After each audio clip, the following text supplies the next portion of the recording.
what. Go for it, okay. Undone by another late goal. Can you sum up your emotions for us this evening?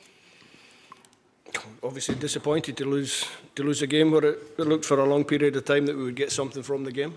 But really disappointed for my players. The effort and the quality they put into the game deserve to get something from it. You've got to, I guess, hold on to the belief that the improved performances that we're seeing will yield something. How easy, hard is that to do? No, we spoke after the game about that. Just reiterating to the players that we have to understand what part of the cycle we're in, what we're trying to do. We're trying to readjust a little bit after the summer. We can use these matches to try to build and make sure, and the end goal is always is qualification for a tournament for a country like Scotland. So we can use these matches. It would be nice to get some points. It would be nice not to concede late goals. But this is the level that we're at because we have been a good team and we've managed to get to the top level of Nations League. And the players understand how difficult it is to get results at this level. Angus Gunn made some brilliant saves for you this evening, but was there a slight frustration at the way he conceded the equaliser, because there were more potent efforts that he kept out? I don't speak about individuals. Gunny had a good game tonight. Stephen, obviously 0 points, but the way the team has played over the 2 games, the way you've set up with obviously 4 at the back, do you feel that's given the team a chance to show them, themselves going forward as well, especially after it went 1-1, they kind of got back on top, started playing some good football as well. Has that been the positive to take from these 2 games? I think a lot of positives, if you can ignore the results, but we're professionals, so disappointing to come out of 2 games where I feel that we played very well in both games and don't have anything to show for it. So, like I said, it's a level where the lessons are harsh, but it's important, and I spoke to the players about it in the dressing room, is not to be too hard on themselves. They're obviously disappointed, but they have to understand the work that we're doing. And I think if you look at the amount of time that we had to work, so in the summer was a back 3, we decided to change the system a little bit for these 2 matches, and I think you see that the players have done good work.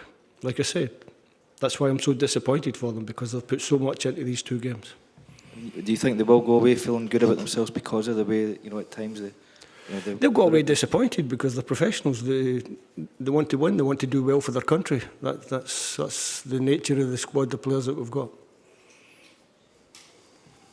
Steve, you spoke a lot after, in the build-up to this Nations League about the importance of the players being brave and showing bravery. You've got that from these 2 games. What is the secret to that? What have you asked for them to give you that perhaps wasn't there in the tournament? What more are you getting out of them? We just, as you always do, after a end of a journey, if you like, which was the championships in the summer, is you have to go away. You have to analyse everything. I have to analyse myself, my staff, my players. And then you have to decide what the reset is. And then you have to explain that to the players. And then, like I say, we look to try to improve, build on what we do. I'm very honest with my players and they're very honest with me. And I think when you have that relationship with your players, then you can do what we've done in a short space of time. But then we want to do it again when we get together in the next camp. We've got a little bit longer, so we might manage to get 3 training sessions before we go to the pitch. So it gives us more time. We can go, myself and the coaches can go away, we can analyse this game, the Poland game, and hopefully we can give the lads a few more pointers for the 2 games next month, which don't get any easier. Portugal at Hampden and Croatia away. There was a lot of defending to do tonight, obviously, Steve, but were you heartened by that spell in the second half when we were able to get up the pitch a lot and get in their box a lot? Because we need to be able to do that part of the game too. This is what we speak about. We spoke a lot before the game that the best way to defend is if we have possession of the ball. So when we had the chance to go forward, you have to make the opposition feel that you can hurt them at the back. And I feel at times in the game we did that. And that's what we have to build on. We have to try and do that more often in the game when we get possession. Ronaldo was obviously able to kind of whip up the crowd here and the atmosphere here. Were you always kind of anxious that it might be his night again? When you bring quality players from the bench like Roberto can do. You always know there's a risk. I thought we handled it well. Obviously, the amount of balls that go into your box, eventually one of them might fall, and unfortunately for us, that's what happened. And you mentioned the late goals that we've been considering. Is that a particularly hard thing for you and the players to have to get over with and to get over? Sorry.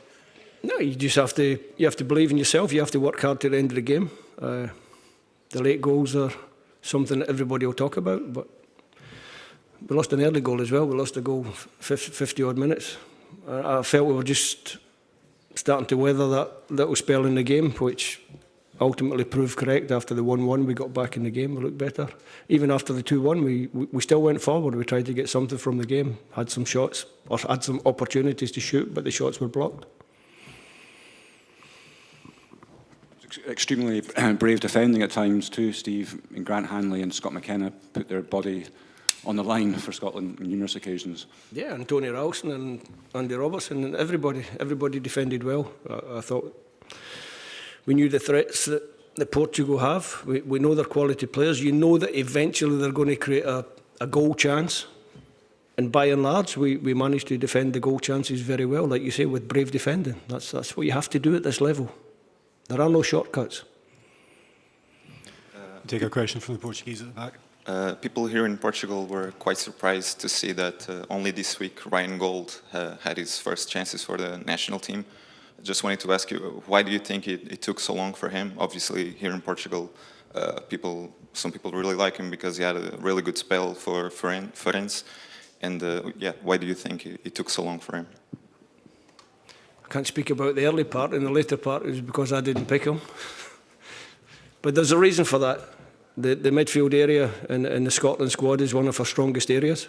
Obviously, going into this camp, we've lost Lewis Ferguson, who does very well in Serie A. We missing one or two players. Stuart Armstrong, who was a similar type of player, was in the squad and doing very well for us. So sometimes you have to be very patient. I think Ryan's been very patient. His career is gone to the MLS. Goals, assists, catches the eye of a head coach. And when you come to the end of a cycle, like I just spoke about earlier, you look for players that can maybe give you something else. So Ryan's been very patient. He's got his chance. He's got 2 caps now, and hopefully he can be part of the squad going forward. Any other questions? Thank you. Thank you, folks. Thanks very much. Safe journey home.